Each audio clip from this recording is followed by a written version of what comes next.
In this video, I'm going to share on how to grow your tutoring business in 2025 to maybe 2x your revenue without burning out. So you might have a lot of issues, maybe with students and parents, you want to hire people, and then you might be thinking, this week, why is there not enough students? And then you also have a lot of tasks, creating a lot of learning materials and whatnot. And you might be wondering, is there a day when a business can grow without me? I can work on the business and you will feel a little bit more zen to just running your business, and that essentially is very possible. So I'm going to share with you on certain things that I believe will help you, that I've read in this book and also practiced in my previous education business that grew from 6 to 7 figures. And this book is called Traction by Gino Wickman. Essentially, it's introducing in this thing called entrepreneur operating system. So there's a couple of points, and I'm going to start with the first one, which is to write down the problems. So just now I mentioned that you had a lot of problems in your head, and sometimes you don't write on it, and that essentially can help you in a way crystallize or make it clearer on what are the problems. And one thing that I recommend is to transfer your problems to someone else. And if you are leading a team, then it increases transparency. Why do you want to do that? Is because there will be other people knowing what are the issues that you have in the business, and they can feel that they are part of the team, and they can give ideas that you might think is a better idea than you to solve a problem. So another thing is that you should also write the problems specifically. What do I mean by specific? Put in numbers. Not enough students, what do you mean, right? So this is what I do to my coaching, tutors. When I coach tutors on, first thing, what are your problems, what are your goals, right? Which later on I'm going to share, right? So the problems is a lot of things, but what are the things that can help you achieve your goals, right? And sometimes, most of the time, the problems that you might think isn't the problem that actually need your time and effort or your team's time and effort. So these are things that helps you. First step, I think it will help you to understand which are the problems that you want to solve that helps to reach your goal, and which are the ones that, I mean, if you ignore it, nothing will generally happen. And in business, everything is on fire. You just need to pick the biggest fire that actually help you to grow your business, right? So number two is to prioritize. So how do you prioritize, right? I think a lot of tutors that I've talked to, they just do the work, right? Which is good. You are just making sure the students understand the lessons, go through the lessons, improve on their grades. But the thing is, you also have other things to do. For example, admin, invoices, and whatnot. So you might be thinking like, should I focus on sales and marketing? Whether I need to do, more webinars, whether I need to, improve the ads and whatnot, improve the sales funnel, or should I focus on operations where I need, to just have students get better, give create more learning materials and whatnot. So the thing is that you need to understand that you have very good concerns to improve on your business. That's why you have these concerns. But the thing is that you are just moving, but you're not moving to somewhere. So what you need to do is that you need to, in a way, work backwards. So what do I mean by that? Essentially, you just need to plan. What is your goal to achieve this year? Just this year. Don't need to think next month. Just this year. It can be as simple as this, for example. Maybe you're earning 200K per year and you want to increase to 400K per year. That's essentially 2x your revenue. And just to simplify how to get there is to get 200 students. I generally prefer to increase price, but this is the simplest form, right? So just additional 100 students this year. So how I would do it is to just make it a linear growth, something like this. Okay, the numbers not exactly correct, but essentially you start off for, maybe let me get to this month, because you're starting something new, maybe something that actually can get more new students. So maybe from this year onwards you want to do ads, and that's something that you can slowly work on. So maybe two, next month maybe four, and then next month will be six. So you roughly have now a better idea on what is your yearly goal, which is to get an additional 100 students. So once you have that yearly goal or that year goal, the next thing is, what I recommend is this thing called quarterly goal. So quarterly goal is essentially what are the goals that you need to hit every 3 months. So Q1, Q2, Q3, and Q4.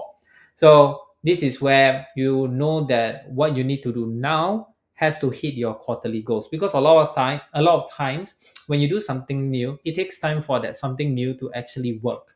So maybe you want to do ads, you haven't done ads before, so it might take around 3 months to see that the ads are working, or you might want to improve on something else, and this takes 3 months. Okay, so now you have a sense of like, okay, every quarter, for this quarter I want to have 12 new students.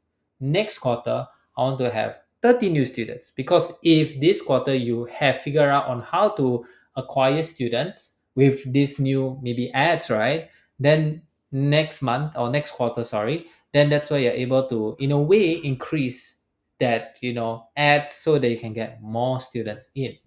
So that's roughly how to do it. You have a list of problems. You can actually use the problems that you list down as a goal for you to reach. So the yearly goal is like not enough students. Yearly goal is to get more students, 100 students. Okay, then you work backwards on how to do it. So this gives you an idea on what you should focus on this quarter, right? Because a lot of times you might be, okay, I want to create new learning materials. I want to create this. Like, if you don't do learning materials for this quarter and just focus on how to get new students, will you reach your goal to get 100 students? Yes. Then just work on that, because you have limited time, you limited resources, money, and then time as well, right? Then, other than prioritizing, this is where you plan. So, in a way, you did some planning already, where essentially you are just planning on how many students you get. So, that's your priority already.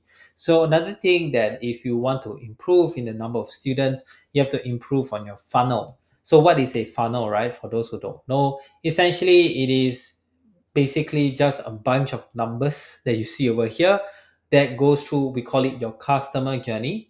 So for example, you have 100 leads, right? Whether it's from ads, whether it's from reference, whether it's from your Telegram group, right? Your 100 leads. And the thing is that you usually have this free trial. So maybe in these 100 leads, you tell them that, hey, we have a free trial. And then out of 100 people who signed up in a form, then only 20% will go to the trial itself. And then the 20 trial, then you might do a lesson. And then maybe at the end of the lesson, you ask them, if you're interested, you can ask your parents for students who are coming in. Then say, if you're interested, I have this offer, and you can, just join in the next lesson. So this is where you will get maybe 10 sales. So from this, you have this thing called conversion. So if you have 100 people who signed up and only 20 people came for the trial, that means it's a 20% conversion from leads to trial. Okay, sorry about that, but from 20 trial to 10 sales, that's 50% conversion. So it's not leads to trial, it's sales, right? So the thing is that if this is something that you already figure out in, for example, quarter one, then in quarter two, if you know that this works, then what you can do, for example, is to increase your ad spend from getting 100 leads to getting 200 leads. So this is very simplified. So there's a lot of things that can improve on the leads itself. But let's say increasing ad spend will generally get more leads, right? You spend more, you get more. Then the percentage should stay the same. So you get 200 leads. If everything is the same, there's 20% conversion to 40 trial. And then with the 40 trial, then you are able to close half of them, which is 20 sales. And eventually that literally will 2x your revenue, because you have 20 new students joining in. And that's what something that you need to think about, right? So you might be using ad spend, you might be having referrals. If you have referrals, then you can think about how you can ask more people. But eventually referrals, you will dry up, because there's so much goodwill that you can do. So you need to think about whether you should do organic marketing, paid ads, or other means on how to get students coming in. So the next thing is, other than planning, then this is where you execute. So just to simplify, if you're a solo tutor, you execute yourself. The thing is the lowest cost in terms of money, but time is very slow, because if you haven't done ads before, then it takes time for you to learn and to be good at it. So another thing that you can do is to hire someone but with junior experience. So in terms of that, the money is not so expensive because they're junior, but it takes some time. It won't take as much time because if you were to have someone to do for you, then suddenly you have more time for yourself. So you actually have more time back. But it takes some time for this junior experience to get to the level that you need them to do in order for you to see results. And lastly, the best one is hire a high experienced person to execute for you. This is very expensive, but you get results very fast. So generally, if you were to ask me, it is how fast do you want your growth? If you're okay with very slow growth, then you can do yourself. If you want to have a bit faster, you can find someone junior. If you want the fastest growth, it will be very expensive, but they are able to execute for you in a quick amount of time. After executing, the next thing is focus. So a lot of or some tutors that I have, they have other things in their mind that is not their tutoring business, and that's something that is shocker, but at the same time it's like I can understand because they might not have a lot of students coming in, or they have already have a team to do it, but at the same time they feel like they're itchy to try something new, which is fine. Nothing wrong with that, but that means you distract yourself to grow the business, right? So, and sometimes even when you are focused on the business, there are new ideas come up, and you might be thinking it's like, okay, maybe we should do this, we should do that.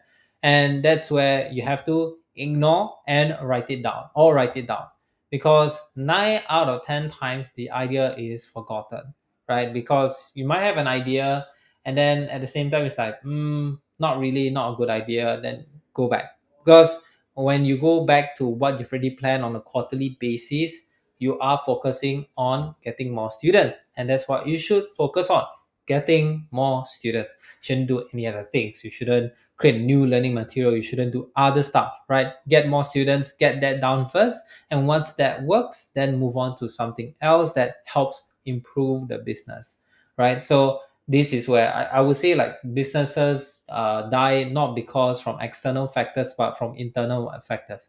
Usually they get distracted, they do something else, and if that's the case, then just focus on yourself and you eventually will reach to where you need to be. And lastly, I think this is the bonus, right?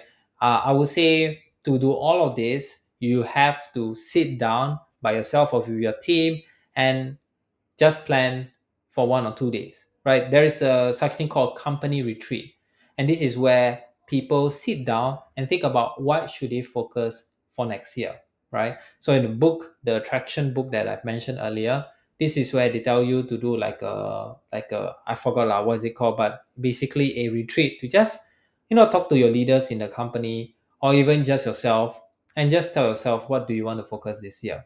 If you want to hire someone new, if you want to get more new students, that should be your focus. And then after that, break down to quarterly, and then track it weekly and in a way monthly as well. So it doesn't have to be perfect. As you can see, I struck out the word perfect there. So you don't have to be perfect. You just need to plan, because this is where you just need to be focused. All right. So yes, there are times where in a way you need to pivot. But the thing is, generally in the tutoring business, what can you pivot out of? Because people are coming in, there is demand for your service. So you're not essentially creating something new. You just need to create something better. That's it. If you are not able to create something better, then that's somewhere this is something that you need to think about lah. And then just execute to what you've planned, and then see the results. So you also need to track the numbers as well. So I forgot to put it in, but you need to track. So now you have a better sense of what you need to do, right? And a lot of times when you have to do other things that doesn't grow the business, like admin or whatnot, this is where you need to think about hiring as well. So one of the problem might be, I'm doing a lot of admin work. The solution: hire an admin or automate, right? So if you are able to automate, great. And I recommend to hire someone to automate for you as well, because you just focus on what's bringing in the money, right? The sales, and also maybe now you're still teaching, but in the future you want to hire someone to teach for you, and that's where it should be a focus, maybe next year or some other years as well. But essentially, with the revenue goal, what is going to bring it? most of the time sales and marketing, and how to improve the offer as well. So with that said, if you like this video, give it a thumbs up. And if you want more of this kind of videos, subscribe down below and comment down what are the things that you learn that you're going to execute. With that said, see you in the next one. Bye bye.